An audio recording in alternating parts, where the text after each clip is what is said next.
Welcome back to Amazing Food World, where we crack into the weird, the wild, and the wonderfully questionable eats from every corner of the globe.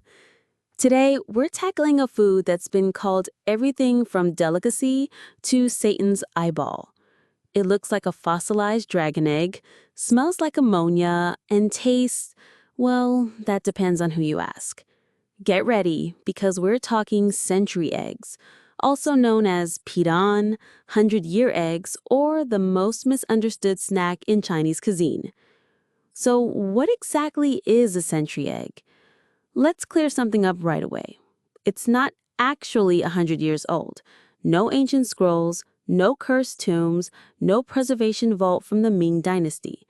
These eggs are usually aged anywhere from a few weeks to a few months, but the transformation is nothing short of magic. Or science, or both. Here's the process. Take a duck egg, or sometimes a chicken or quail egg, and coat it in a mixture of clay, ash, salt, quicklime, and rice hulls. Then leave it to cure. Slowly, over time, the alkaline environment raises the pH inside the egg. The egg white turns into a dark amber jelly, and the yolk shifts into a creamy green-gray center. The smell? Let's just say it politely punches you in the face.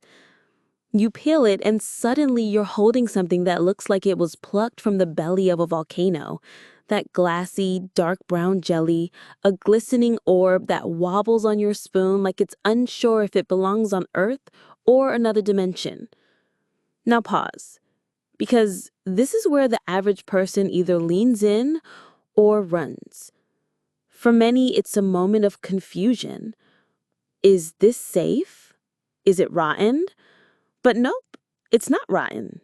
It's preserved, fermented, transformed. And to millions across Asia, it's not only edible, it's a beloved, nostalgic treat.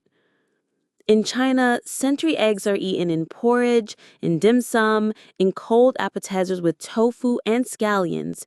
They're creamy.